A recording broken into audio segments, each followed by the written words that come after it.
Does everybody know everybody? Kind of? Pretty much? Yes. How many of the persons assembled here are students? Okay. Okay.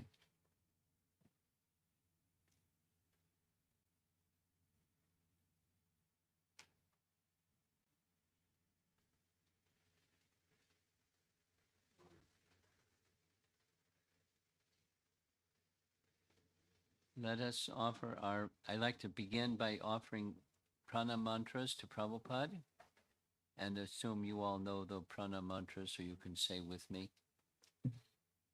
Nama Om Vishnupadaya Krishna Prestaya Bhutale Srimate Bhaktivedanta Swamin Iti Namine Namaste Saraswate Deve Gauravani Pracharine Nirvishesha Shunyavadi Paschatya Desatarine Jaya Sri Krishna Chaitanya Prabhu Nityananda Shri Advaita Gadadhar Srivasadi Gaura Bhaktavrinda Hare Krishna Krishna Krishna Hare Hare Hare Rama Rama Rama Hare Hare. The previous two sessions yesterday were focused on Canto 10, Srimad Bhagavatam, Chapter 14, Brahma's prayers to Lord Krishna. And you know what? Chapter 14 follows Chapter 13. And you know what's in Chapter 13? Brahma Vimohan Lila. Moha means bewilder, and Moha means very bewildered. Brahma becomes very bewildered. And there's a pastime that Krishna performs to bewilder Lord Brahma. And then following his getting bewildered by Krishna, he offers prayers to Krishna. That's chapter 14.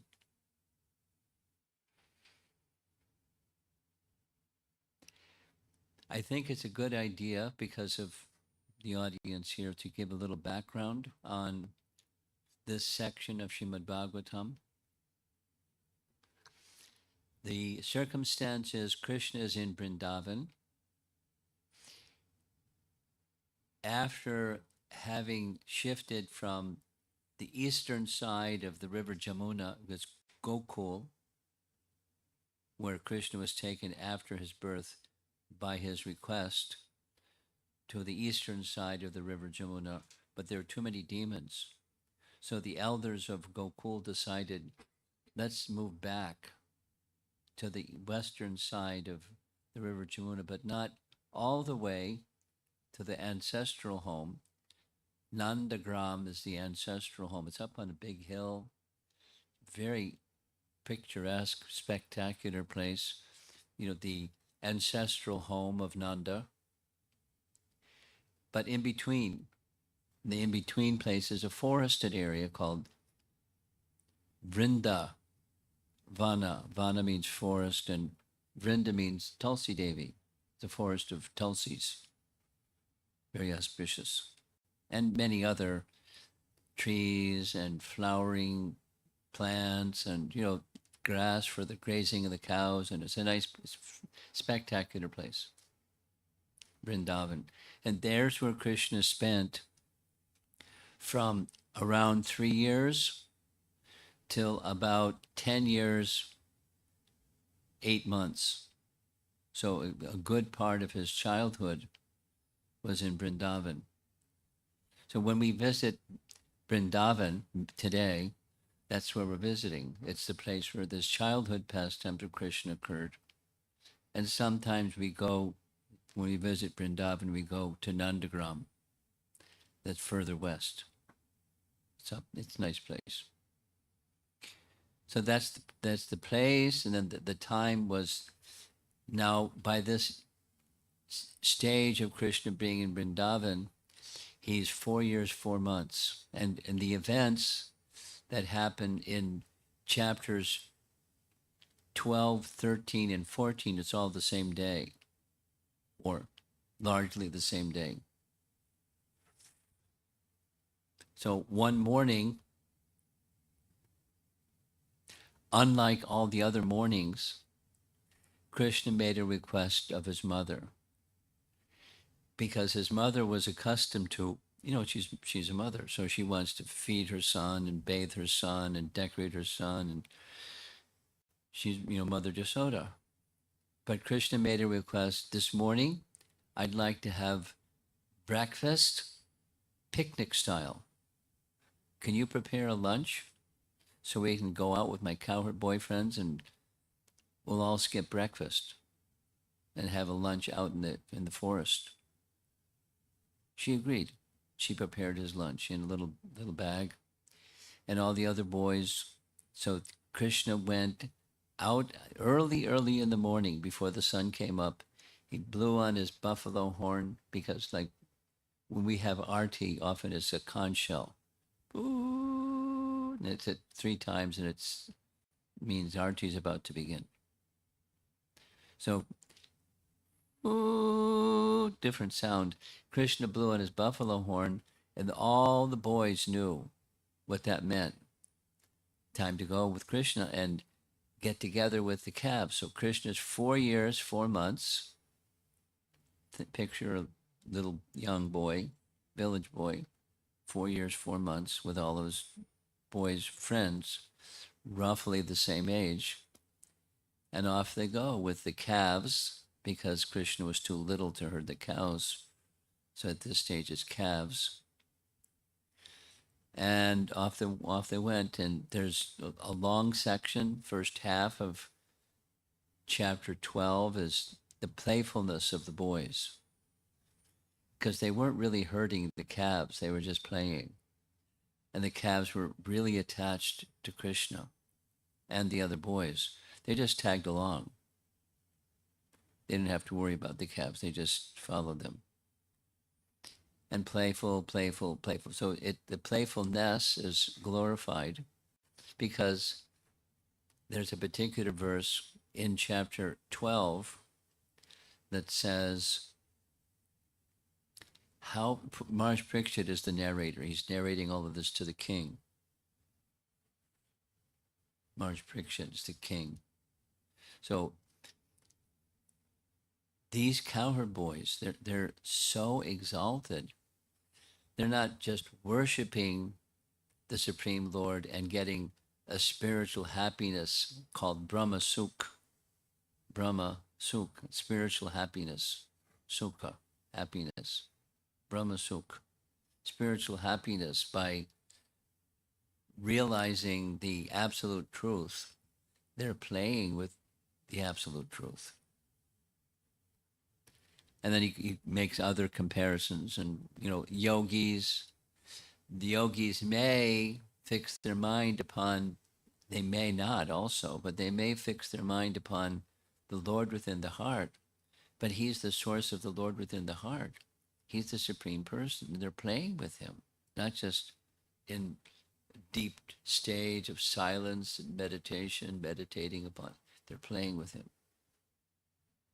They're wrestling with him. They're playing ball with him. They're climbing trees with him. They're making the sounds of the monkeys and the birds. And these cowherd boys are very special. And it's true. He speaks about them in that way. And then something happens.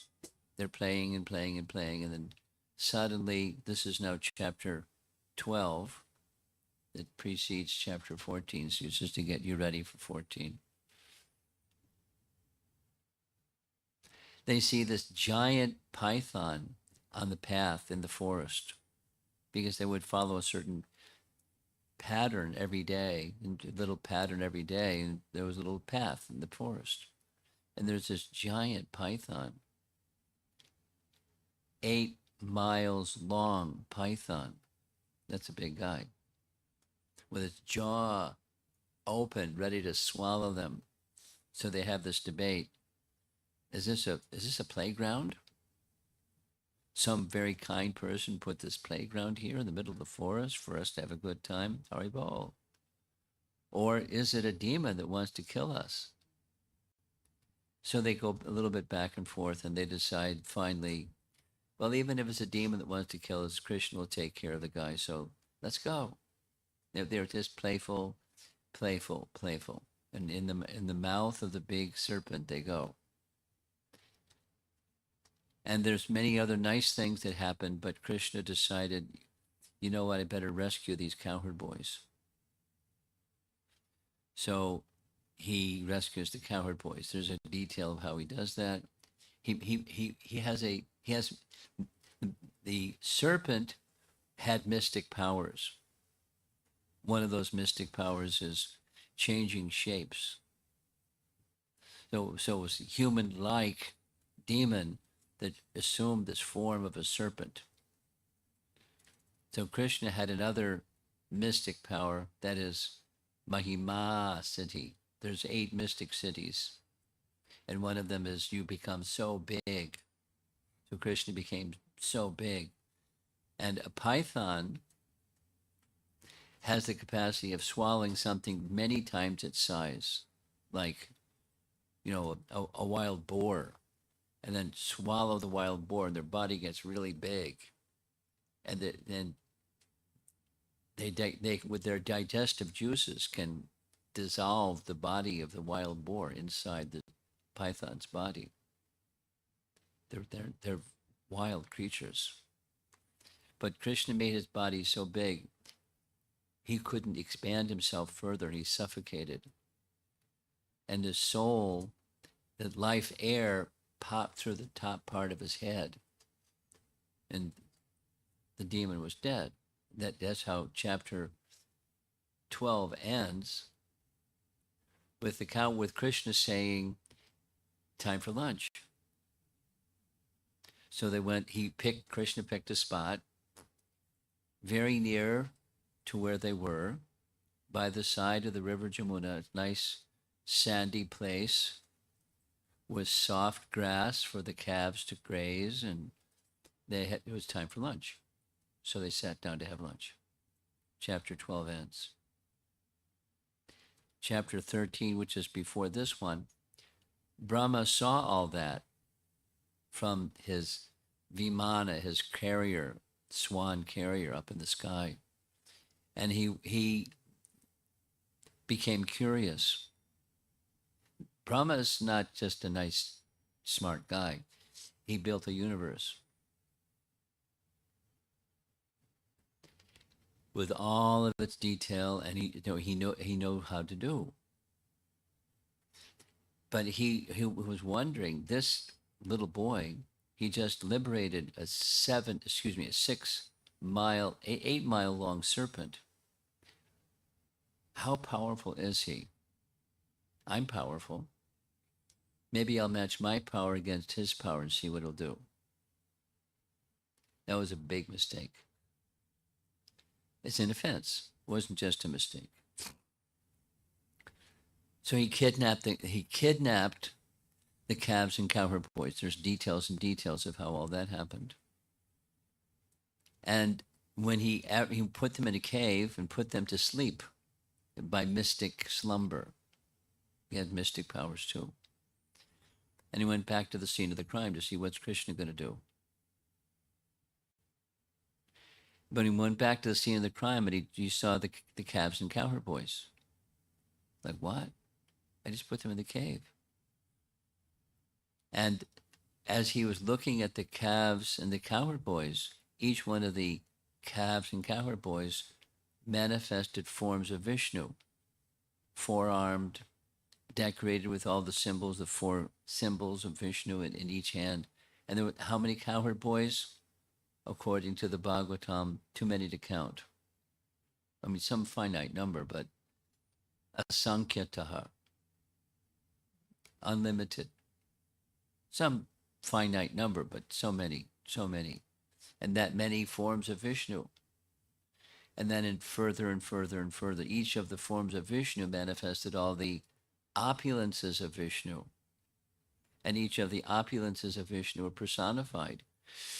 And each of those personified opulences were offering appropriate prayers in honor of Lord Vishnu. And there's unlimited Vishnus and unlimited opulences, a big cacophony of sound as they're offering prayers. A big concert, prayer concert. And then Brahma saw all the material universes emanating from Lord Vishnu, sustaining, then withdrawing back into the body of Lord Vishnu, and then each of the Vishnu forms entered into the body of Krishna, like circuit overload. He fell at Krishna's feet. And then chapter 14, he offered prayers. That's the scene. So already we covered the first section, the first 8 prayers. And in those were yesterday's discussions. And it took 2 classes just to cover 8 verses because they're so important. There's details and details and details of what's in those prayers. So here's a little summary. There's the first 8 verses. Now we're going to be discussing verses 9 through 15. This is very easy to follow. It's having seen what he saw and having realized the method of understanding Krishna is through devotional service, not by any other means. And he lists some other means that won't work. So humility, that's the emphasis. I'm going to skip forward because of time. And here we go, Brahma's feelings of humility. So here's a painting. This painting shows Krishna sitting in a special chair or a throne. He wasn't sitting on a throne at all. He was standing underneath a tree, looking with unblinking eyes at Brahma. And here's prayer number 9. My Lord, just see my uncivilized impudence. To test your power, I tried to extend my illusory potency to cover you, the unlimited and primeval supersoul, who bewilder even the masters of illusion. What am I compared to you? I'm just like a small spark in the presence of a great fire. So he's going to use a number of metaphors because poetry helps to understand something that's not easy to understand. You point to something known, it's allegory.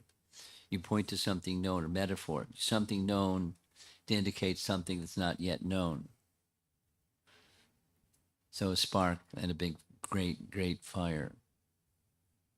Having praised the Lord in beautiful prayers, the first 8, Brahma next confesses his offense, petitioning the Lord to forgive him. So here's some of the Sanskrit words in that verse number 9. Pasha ishame anaryam. Some of you know what this word Arya means. Arya means civilized, the Aryan civilization, or a good person, or sujana. And he's using this adjective to describe himself, the opposite, anarya.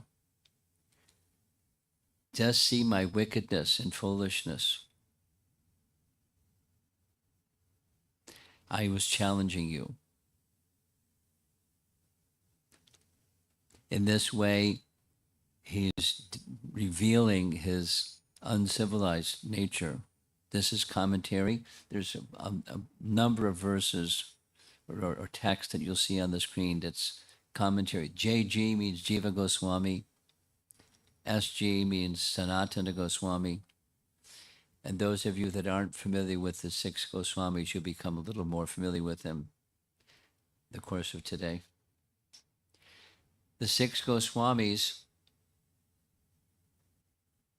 were direct associates of Lord Chaitanya, and they were not only instructed by Lord Chaitanya, but empowered by Lord Chaitanya to understand all of his instructions. How would you like that gift from your teacher? You could understand everything that the teacher is saying, and then the teacher would ask you to write books on what you've understood. And that's what they did. Go to Vrindavan, reside in Vrindavan, and write books glorifying the personality of Godhead and the means to achieve him. So that's what they did. So these are two of the six, Sanatana Goswami, Jiva Goswami. Now, the following questions are going to be addressed. Who is the revealer of unsaintliness? Now, in one sense, Lord Brahma is revealing to Krishna. But how did Lord Brahma understand his unsaintliness? It's Krishna revealed it. Who is the perceiver of the unsaintliness of one's heart? Krishna is the perceiver. Why does Krishna reveal these defects? Because he wants Brahma to become more humble, because there was a problem. Brahma was proud. So he's revealing truth about reality, because he already did that with the pastime. But now the recognition of that, the realization of that, is to help Lord Brahma become free from pride and instead humble, which is what this whole section is. It worked. He's become humble. And in what ways does Krishna reveal? So this is our topic.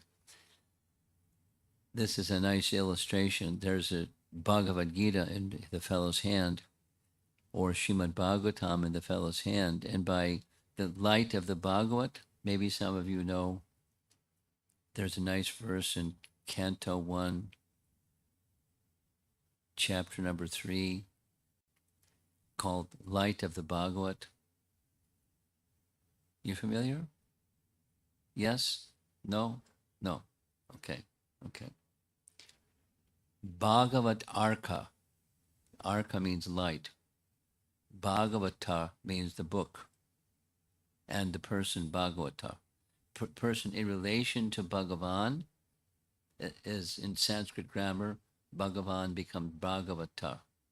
That which is in relation to Bhagavan is Bhagavata. Just grammar. So Bhagavat Arka, that's what this illustration is showing. Here's this fellow that's reading the Bhagavatam, and the light of the Bhagavatam is illuminating his heart.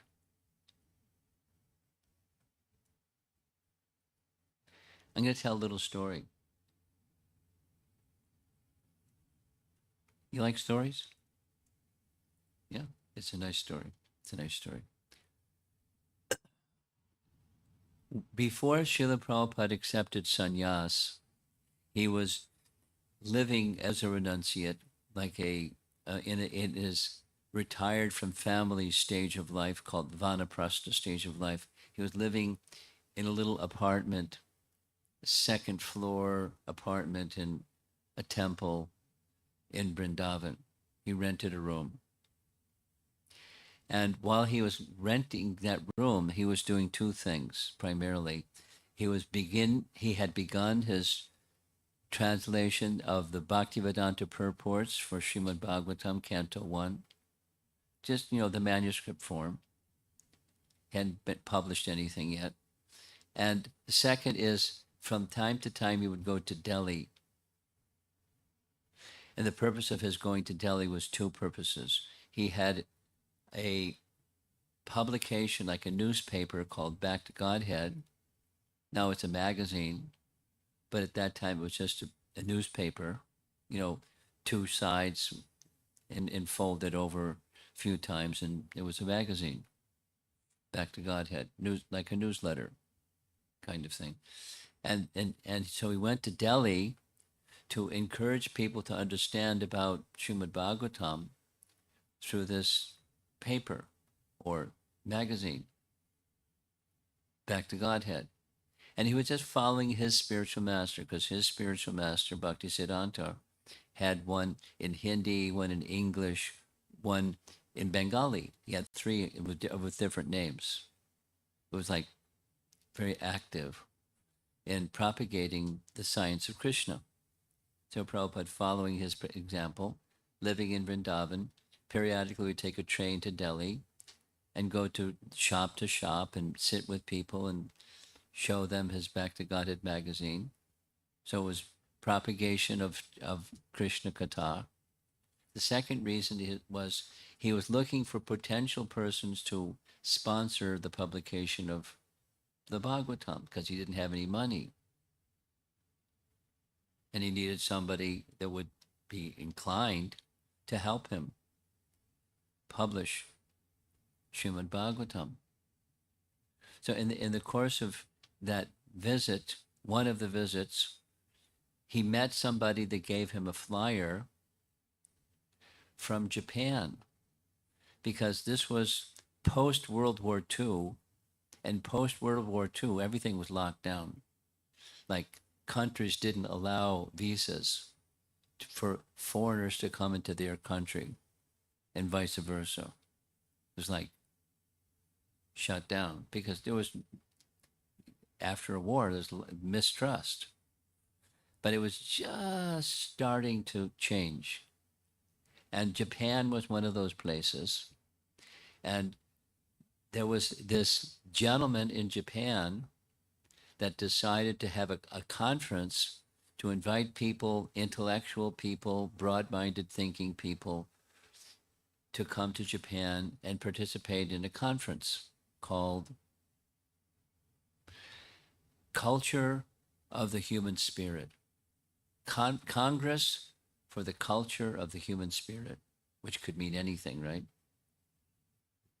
So he had a flyer, and a friend gave Prabhupada a copy of the flyer and said, you're a writer, maybe you'd be interested to attend. So Prabhupada was interested. He wrote to the gentleman in charge who wrote the flyer and said, I'd like to come to your event. Just please send me a letter that says what needs to be said so I can get a visa to come to Japan. So the organizer of the event wrote a nice letter and sent it to Prabhupada. And so he's got this nice letter to attend, again, Congress for the Cultivation of Human Spirit. Nebulous. But, it's the pendulum is starting to swing in the other direction, from shut to open. So Prabhupada, being the kind of person he was, when you go to speak in a public event, you write a paper. Only he, academia. Some of you are from universities. That's what academics do. You write a paper that you then speak, and then you circulate your paper for people that want to read more about what your message was. So he didn't just write a paper, he wrote a book. And he titled the book Light of the Bhagavad. That was the title of the book, in English. And it something like 86 pages. It wasn't really super long, but it was really nice. I mean, Prabhupada imagined, rightly so, that people in the Far East have a tendency to learn about life from scenes of nature, which is true. So he picked a chapter from Srimad Bhagavatam, Canto 10, something, I think it's chapter 20 or chapter 21. It's the autumn season, which comes right after the rainy season. And the rainy season comes after the summer season. So it's a change of season, and there's certain beauty in what comes during the rainy season and during the autumn season. So the scenes of nature. and the chapter is describing scenes of nature, and then the verse right straight from the Bhagavatam, and then lessons to be learned from the scenes of nature. And that was that because he wanted to address his audience and teach principles of life through scenes of nature. It never got published because he didn't have the money to publish it. He didn't have money to go to the event because he didn't have the airfare to go to the event. But he got a passport. And he didn't get a visa because he wasn't going to go there. But this is just to give an idea of the horsepower of our founder Acharya. There he sees a little glimmer of light off in the distance, and he writes a book, The Light of the Bhagavad. Later it was published. Tamal Krishna Maharaj published it. Because the manuscript, they didn't even know where the manuscript was. Someone found the manuscript in a trunk, along with other things, and the correspondence with the event organizer, and all those things was in like a big manila folder inside the trunk, including the manuscript. So the manuscript was given to Tamal Krishna Maharaj, who published it in Chinese, and then later in English, and then later in other languages.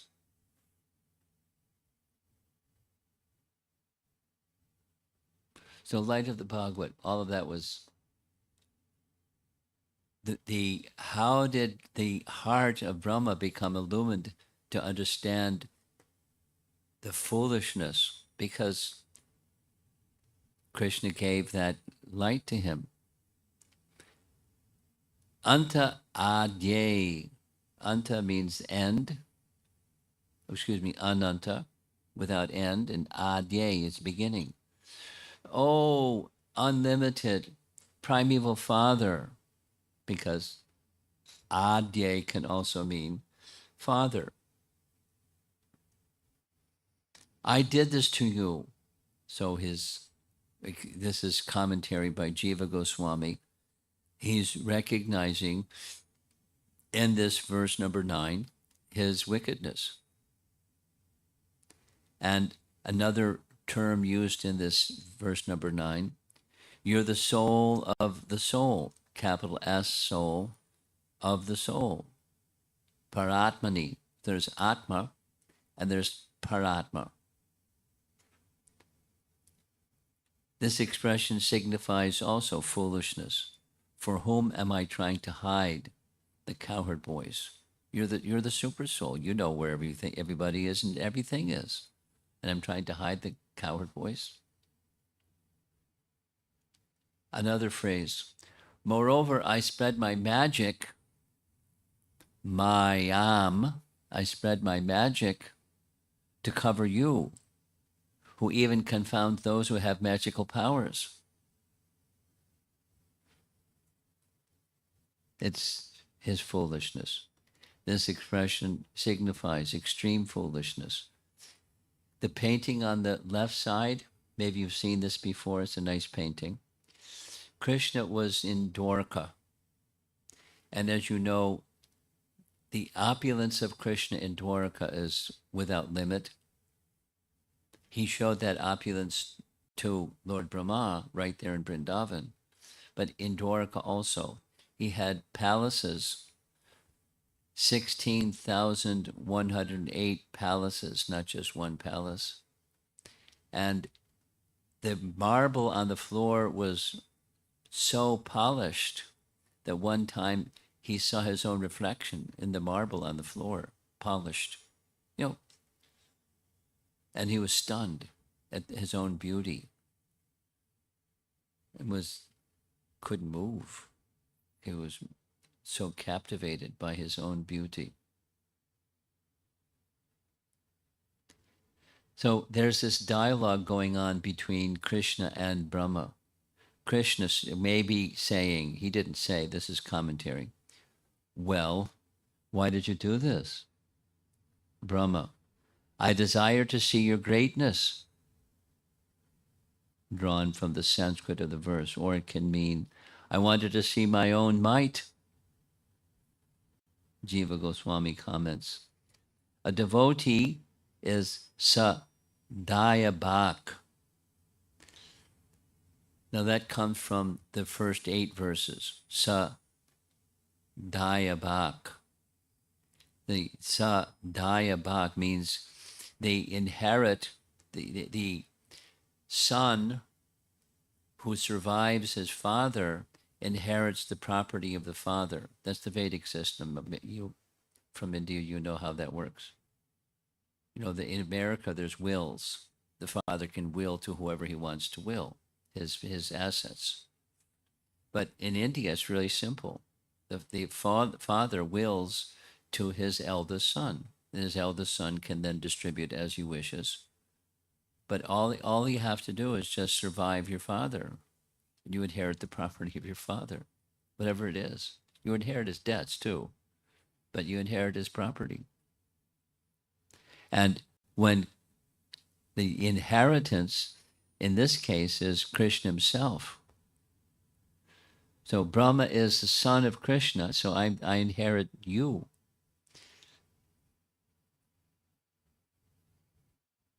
But Brahma is now saying in this verse, but I'm not doing a bit of bhakti. On the contrary, I'm only piling up offenses. I'm an offender. So Krishna had said that you will inherit me and all of my property. Now this expression of humility, having perceived it, Brahma is saying, you've seen how foolish I am. Inflict punishment or forgiveness as you see fit. Otherwise, the wickedness and foolishness of persons like me might increase. Now, this is a very old, original Krishna book painting. And you see there's Krishna, little Krishna. And notice in his left hand has yogurt and rice because he was having lunch. And Brahma interrupted their lunch. And there's Brahma and a swan carrier behind Brahma. So he's acknowledging his foolishness and placing himself at the beck and call of this little boy who he's now realized is the source of everything. So now next he's going to speak forgiveness. I'm foolish, please forgive me. But he doesn't say so directly, but in essence. Brahma begins saying, Kshamasva Achyuta. Please forgive me. In case Krishna to ask, what mindset should I have to forgive you? Brahma speaks this verse. Therefore, O infallible Lord, kindly excuse my offenses. I have taken birth in the mode of passion. That's what creators do. They do passionate things. They create. And therefore simply foolish, presuming myself a controller, independent of your lordship. So he's appealing not to have a lighter sentence, but he's appealing for forgiveness. There's a distinction between the two. I'm ready to accept whatever you, punishment, reward, whatever you want to do with me. All I don't want is between you and me that there's some conflict, that I've offended you and you hold it against me because I've offended you. Please don't do that. I'm your son. You're my father. Fathers forgive their sons, especially when there's humility. My eyes are blinded by the darkness of ignorance. Please consider that I am your servant and therefore worthy of your compassion. He's not changing his position. He's made an offense. I'm acknowledging the offense and the foolishness of the offense. I'm ready to accept whatever you wish to do with me. My only request is, please don't hold it against me. Punish me, forgive me, whatever you like, but let us not have any interference in our relationship. Now, what might cause somebody to do something foolish? and it's pride. It's explicit. My two eyes were blinded by false pride. You know, the image is very clear. There's a little pussycat, and then the shadow of the little pussycat is a roaring lion. So we may have an impression of ourselves as being whatever we have, great or something, something substantial, something. But in relation to Krishna, it's like it's totally insignificant. Be standing before you, Krishna, I'm impudent, foolish, wicked, completely outrageous. And I acknowledging that, do with me whatever you wish, but let there not be some disruption in our relationship. Here's another similar image. What is that thought that came out of this false pride? Here's the thought. I am unborn. That's Lord Brahma. He's born without a mother. And what living entity is born without a mother? There's no such thing. But Brahma is born without a mother, born directly from the body of Garbhodakshay Vishnu, from a lotus flower, a lotus stem and a lotus flower. So he's called Aja. One of Brahma's names is Aja, unborn. Aja, Aja. I am unborn, and the maker of the world. He built the universe. So he's like a powerful guy. So false pride. And when false pride is there, in Brahma's case, he built the universe. That's like amazing. It's not like build a computer or build a Tesla or build an airplane or something. A rocket ship. Built the universe. He's very capable and proportionately proud.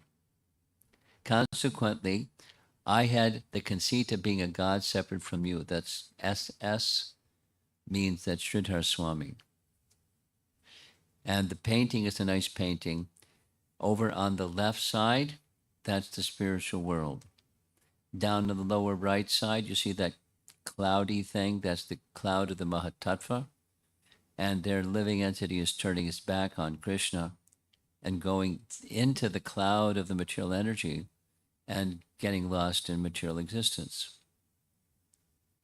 So thinking falsely or incorrectly of being separate by rejecting the source, Krishna himself, is very foolish and conceited. That's where this pride came from. Brahma addresses Krishna as O Achyuta. And Achyuta has a very explicit meaning. Chuta means fallen, and Achyuta means one who doesn't fall. Achyuta. Achyuta. So you, not only you don't fall, but you never fail in your compassion. Now notice the painting on the right.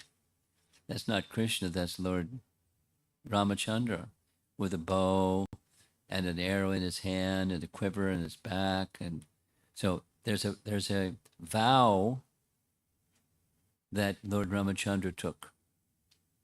It's in Ramayana when Vibhishan comes to take shelter of him. Achyuta also means that he doesn't fall from this vow. Which vow? I bestow constant fearlessness to him who just once surrenders and beseeches me by saying, I am yours. This is my oath. So this is from the Yuddhakanda section of Ramayana. And as Ramachandra doesn't depart, Krishna doesn't depart. He's Achyuta. Nice. This is commentary of our acharyas. So because you are like that, Brahma understands. And then, so please, we just did this. No, we didn't. Yeah, here we go. Brahma suggests to Lord Krishna to please consider. Although I, Lord Brahma, or he, thinks that he is a master towards others, he is my servant. So Krishna, please think this way. I was acting foolishly, puffed up, proud, foolish, but in fact, I'm your servant. And here I am standing before the master, that's you. So please consider to be a fit recipient for your mercy. And the mercy I'm looking for is not a lighter sentence. You can do with me whatever you feel is appropriate. I did this bad thing. But one thing, please forgive the offense. That's one thing he's asking. And here's Vishwanath Chakrabarti, this VCT, Vishwanath Chakrabarti Thakur, comments. Although there is a possibility of punishment, which is suited to wickedness, and a possibility of forgiveness, which is suited to forgiveness, only your forgiveness is appropriate because you're greatly merciful. Therefore, please forgive me. I mean, you can punish me, that's okay, but please forgive me. He goes on. Krishna might say, you're the renowned creator of the world. You don't consider yourself God? Fine, but tell me, what is the extent of my godly might? Paraphrasing what Krishna might be thinking. And Brahma speaks the next verse, responsive to that. There's Brahma. What am I, a small creature measuring 7 spans of my own hand? Now, what's 7 spans? Like, it's a way of measuring somebody's height. So if somebody has big hands, then they have. But commonly, I'm enclosed in a pot-like universe composed of material nature, total material energy, false ego, ether, air, water, and earth. And what is your glory? Unlimited universes pass through the pores of your body, just as particles of dust pass through the openings of a screened window.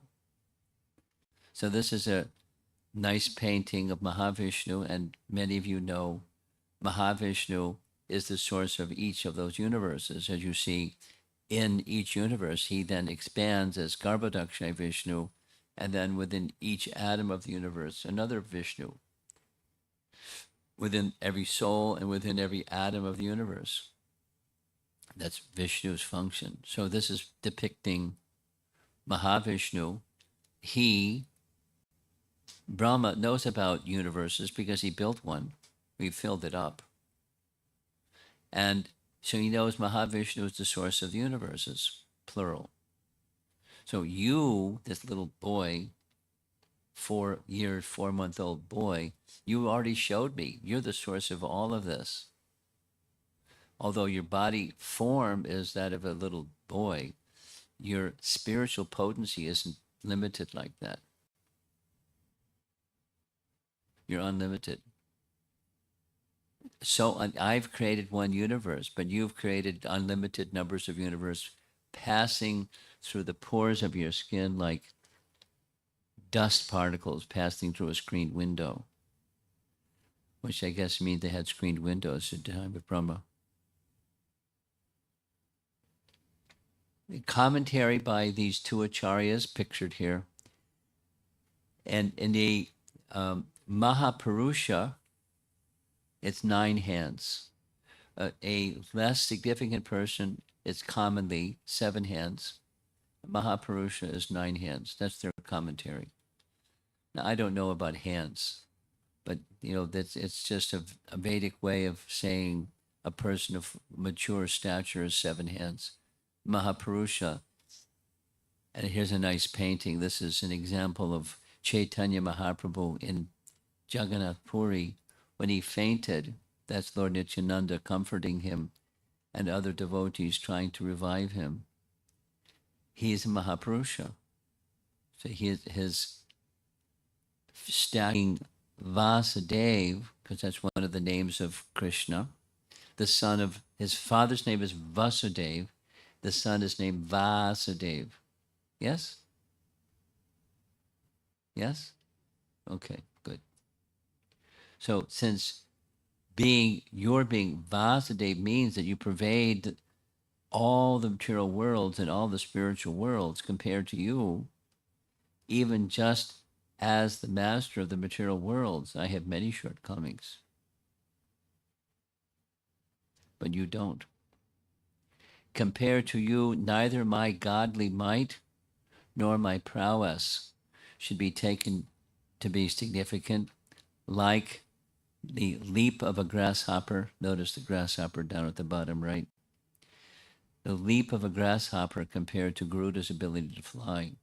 So grasshoppers, sometimes there's flying grasshoppers. You've seen them? Yeah.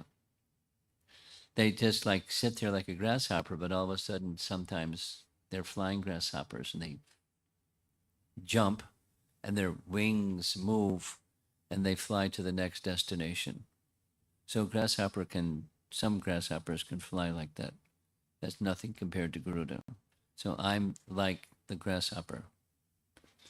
And you're like, compared to me, you're like Garuda compared to the grasshopper. Describing the universe as a clay pot, because that's the structure of the universe. It has a hard shell on the outside, each universe, 7 layers, each one 10 times thicker than the previous one, etc. Describing the universe as a clay pot is for the sake of expressing is that which is destroyed after the very short period of time. Clay pots are tossed in the rubbish after some time.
Krishnadas Kaviraj, but I'll introduce you to him. As you can see, he's quite old, and he was a Kavi, who means poet, and Kaviraj means the king of poets. And he was requested by all the Vaishnavas to compose Chaitanya Charitamrita, the life and the teachings of Lord Chaitanya. Like, sits on your bookshelf like this. And here he is writing Chaitanya Charitamrita at the request of all the Vaishnavas. Now, in this Chaitanya Charitamrita, this very verse we just recited is discussed at length, like many pages. And guess what? I made a cut and paste of that a PDF file that those of you that are here should get a copy of. Now, do you have a way to circulate that to the persons here? You send to him and he'll send to whoever you send it to. So it's what's coming into your email box or your WhatsApp box or whatever you do. There'll be this discussion where back and forth, back and forth, back and forth, Brahma is saying to Krishna, "You are Narayana." And Krishna says to Brahma, "What? I am Narayana? Why are you speaking like this?" And then Brahma says, "Yes, you are Narayana. I'll give you 3 proofs." And he gives 3 proofs. It's very interesting. And you have to read it probably 2 or 3 times to follow exactly what's being said. But it's scriptural, and it's a verification that this little boy is Narayana. So what's the role of Narayana? He's the Lord of Vaikuntha. And Krishna's in Vrindavan, little, son of a cowherd boy, 4.5 years old. So how's this 4.5-year-old boy the Lord of the universe, the Lord of the spiritual sky, Narayana? What are you saying? Please consider. Yes, you are that Narayana. I'll give 3 explanations. So it's back and forth and back and forth. And the first one, the second one, the third one. It's very interesting. It's just one verse from this series of verses from this chapter. Krishna is the original Narayana. Here's some of the simple explanations. There's 3 listed, and then I'm going to end. Ayana, it's a Sanskrit word, means refuge for all Naras. All Naras, the aggregate of all living beings. Krishna is the refuge for them. Krishna is the source of the Purusha avatars. He protects and invests potency in the Purushas. Who are the Purusha avatars? The forms of Vishnu. We mentioned them. Mahavishnu breathes, and then universes come from the pores of his body. And then he enters into each universe. That's another Vishnu form, Garbhodakshaya Vishnu. And then when the universe is constructed, he enters within every atom and within the heart of every living entity. Those are the Purusha avatars, the 3 of them. He protects and invests potency in the Purushas, who in turn are the shelters of all living beings. It's in this PDF, you'll see when you get it. Krishna oversees the wanderings, or ayana, of all living beings. So those are the 3 arguments found in Chaitanya Charitamrita and soon to be found in your inbox.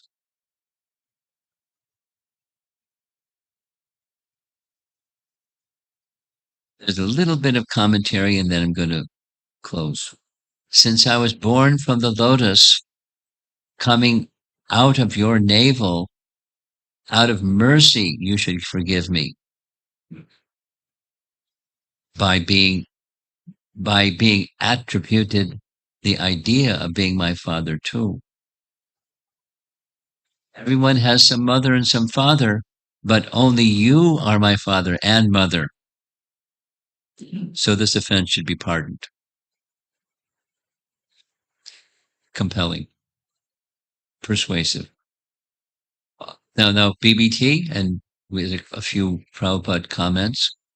Although every living being is a child of God, Brahma here makes a special claim because he takes birth on a lotus flower that emanates from the navel of Narayana, the personality of Godhead. Ultimately, all living beings are equally expansions of the transcendental body of the Supreme Lord, but Brahma has an intimate relationship with the Lord because of the activities of universal creation. Now, I didn't finish, but I think I'm finished. And what to do? I'm sure you heard. We're on the highway coming to Lansing, and traffic was stopped because there was an accident. You know how the police are. They're in no hurry to move the accident so traffic can move. We were stuck. Something else happened here. What happened? The students came and to help with the cooking. He said, power went out. Really? Yeah, we wanted to make so many items, but no power. And so they ran to the university to put some of the items at the university in their labs. And then we got Jagannath and we asked Jagannath to restore the power so we can cook for him. And then the power came back. No kidding. Yeah, yeah. And we asked him so that we can finish the cooking so that so he made everything so you came right when everything was done. Wow. There's a divine plan behind all this chaos.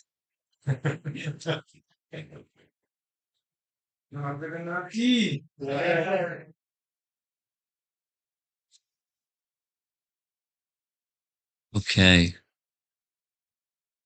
Well, we started late. Did we, here we are. It's 1:35, 1:37. So I think we should end. And maybe another time we'll pick up where we left off. Let's see how it goes. Any comments or questions? Or it's like circuit overload. You're just glad it's over. These prayers are very profound. I mean, there's a set of prayers that I really like. They're it's celebrated prayers, the Govindam Adi Purusham Tamaham Bhajami, the prayers from Brahma Samhita. Really nice prayers, big range of prayers. And then these prayers are focused simply on the unlimitedness of Krishna, so that he's going to go through different sections of prayers, 40 prayers. We only got to like 12 or so, but they're really rich. And he's giving like a big picture of everything.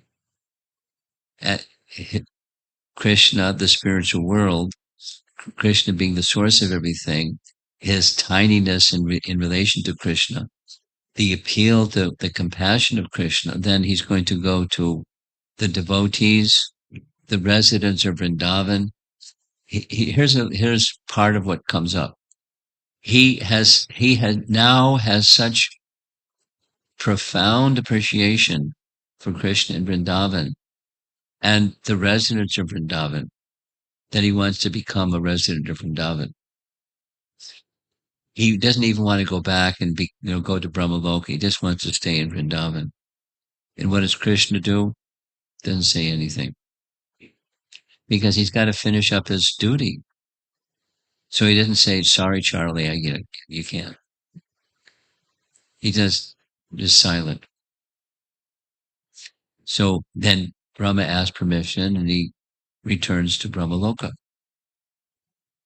and fulfills his duration of his duty, the construction of the universe until the universal devastation. And then Krishna gives him the opportunity to take birth in Vrindavan. Doesn't say in what form.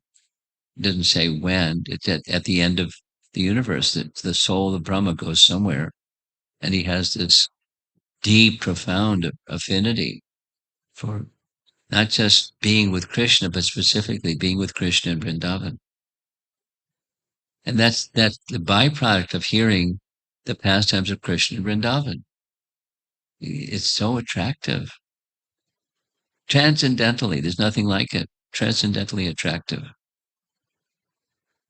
One aspires naturally, the aspiration to be with Krishna in Vrindavan eternally awakens. That's the byproduct of hearing. So any comments or questions? We have a little portable microphone now that electricity works.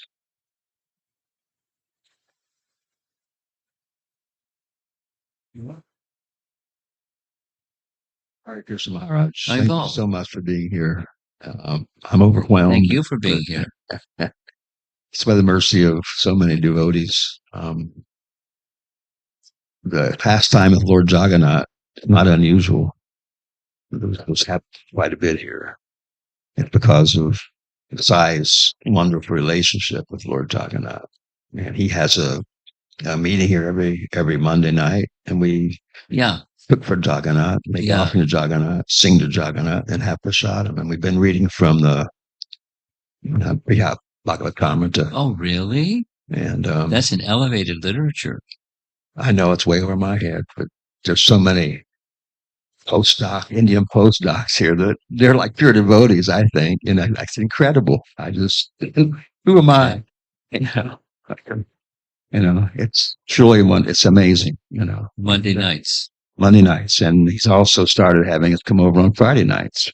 Okay. The same kind of get together. And because Sai points out, like in India, people have a tendency to gather more to support each other. And in America now, we're all atomized, and we're getting to be we've been like that for a long time, coming like that. And so, Prabhupada wants us to be simple and high thinking, and that's what's trying to go on.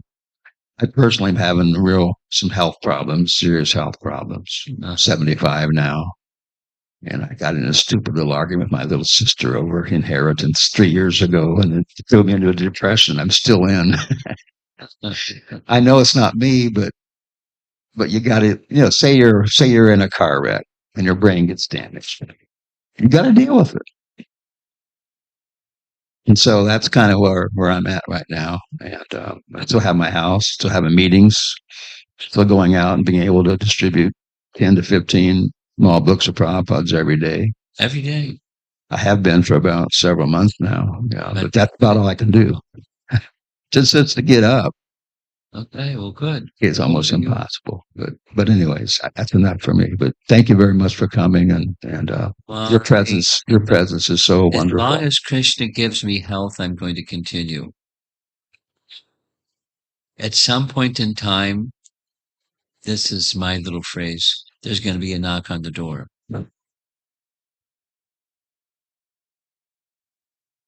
Time's up. Yeah. Or slow down.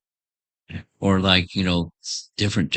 So that, until that knock on the door comes, I'm happy to be in service. Krishna permits, let's keep going. Sai. Okay. Anybody else? You got the microphone. Go for it. So I wanted to say, since the first time I met you was 15 years ago, when I had not known anyone in ISKCON, but I was looking for Krishna, but I saw this poster on my apartment door in Illinois that there's a talk on Krishna, and I was immediately pulled, and I went there and I met you. And which Illinois? IIT? No, UIUC. Okay, UIUC. Okay. And then 15 years later, you're coming to this door. And yeah, I think it's something very special. And so, like Antrikshiji mentioned, we read the Brihad Bhagavatamrita, and particularly seeing Krishna or Jagannath as, although we know he's everything, he's superpower and super, yeah. but he's also super charming and super charming. And so we try to do something, some unique, creative things, play some pranks on him sometimes. We have some games where he's involved in playing games. We do kirtans and the usual things. And it's with the students, we really try to bring Jagannath in his charming form. Fantastic. Whose idea was it? I'm curious. Whose idea was it to see Jagannath on the bead bag? Yours? He's pointing at you. Yeah. Well, because I used to like Jagannath in Harmony Collective in Ypsilanti, and then the Jagannath moved, and then I was looking for Jagannath, and COVID happened, and then one day I found Jagannath on the beanbag, and he immediately came across as very personal, and so that drew me in, and I was like, here is Jagannath. Like, if you are devoted, he will certainly be your. He's certainly capable of being your person from there. I know a gentleman that wants a personal relationship with Jagannath. He wants to talk with him and be with him, and all he has right now is Jagannath on his bead bag. So he's worshiping and relating, but he wants to talk with him. It's like, it's a very interesting person, very interesting Bhav. But you got the similar, not identical, but similar mood. It's very nice. And he's very personal, very personal. Very personal. Okay. The students here are also very enthusiastic. Okay. They always show up and they are very enthusiastic to take. Actually, a forest, there is a forest right next door and a trail opened up. And so it's right 100 feet from here. And so they took Jagannath on a yatra through the forest. It's already happened 2 times and we cooked like 80 items. Everyone was jumping on their feet like we need to feed our Krishna or Jagannath very nicely. So he's like, okay. So I'll just give it to those.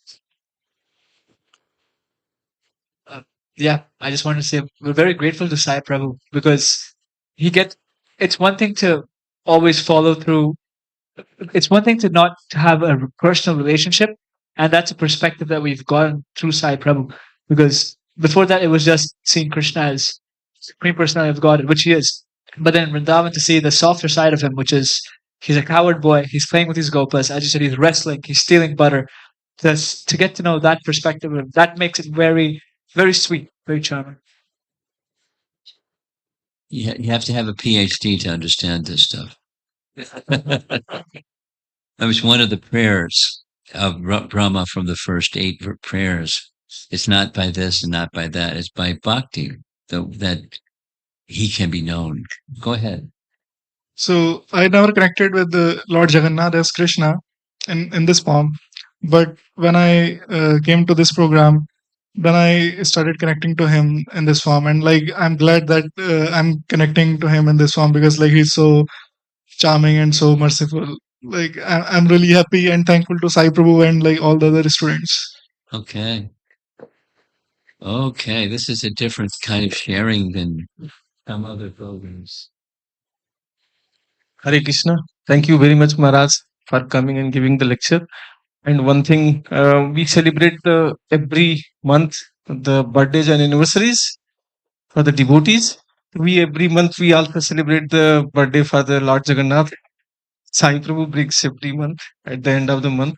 At the end of the month. Yeah.